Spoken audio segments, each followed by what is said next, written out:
साल 2026 की बात है। उत्तर प्रदेश के एक छोटे से कस्बे में रहने वाला 28 साल का आर्यन एक फोटोग्राफर था। उसे पुरानी और रहस्यमयी चीज को इकट्ठा करने का भी शौक था। एक दिन उसे एक पुराने सामान की दुकान पर बहुत ही पुराना कैमरा मिला। कैमरा धूल से ढका हुआ था। ऐसा लग रहा था कई सालों से किसी ने उसे नहीं छुआ हो। दुकानदार ने कहा, बेटा इस कैमरे को मत खरीदो, इसके बारे में अजीब बातें सुनने को मिलती हैं। आर्यन हंस पड़ा और बहुत कम कीमत देकर कैमरा खरीद कर ले गया। रात को उसने कैमरा साफ किया। कैमरे की मेमोरी देखी तो उसमें 12 तस्वीर पहले से ही थी। पहली तस्वीर एक बूढ़े आदमी की थी, दूसरी तस्वीर एक महिला की थी, तीसरी तस्वीर एक युवक की थी। सभी तस्वीरें रात के समय में ली गई। आर्यन को यह देखकर हैरानी हुई कि हर तस्वीर के नीचे एक तारीख लिखी हुई थी। जिज्ञासा में आर्यन ने इंटरनेट पर खोजबीन करना शुरू किया। कुछ घंटों बाद उसके पैरों तले जमीन खिसक गई। जिस बूढ़े आदमी की तस्वीर थी, उसकी मौत की तस्वीर 2 दिन बाद हो गई थी। महिला भी मर चुकी थी, युवक भी मर चुका था। एक एक करके सभी 12 लोग मर चुके थे। आर्यन के शरीर में शिहरण दौड़ गई। उसने कैमरा बंद कर दिया और सोचने लगा।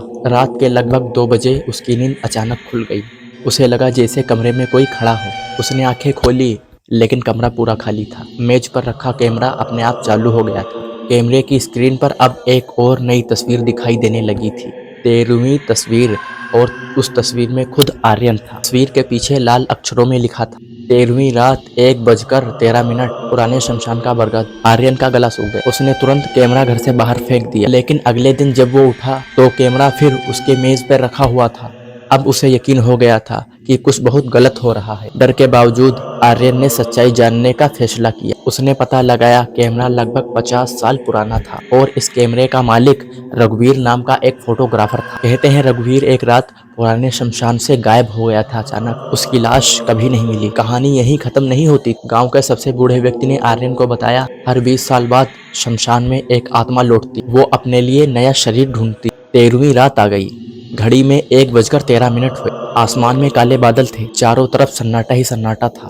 आर्यन कांपते हुए पुराने शमशान में पहुंचा। बरगद का विशाल पेड़ हवा में झूल रहा था। अचानक उसे दूर जलती हुई एक चीता दिखाई दी।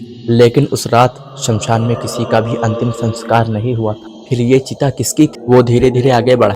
तभी उसे किसी के कदमों की आवाज आई। ठक ठक ठक ठक। आवाज उसके पीछे आ रही थी। आर्यन ने मुड़ के देखा। उसके शरीर का खून जम गया। उसके पीछे उसी जैसा एक आदमी खड़ा था। वही चेहरा, वही आंखें, वही कपड़े। ऐसा लग रहा था जैसे वो खुद को देख रहा हो।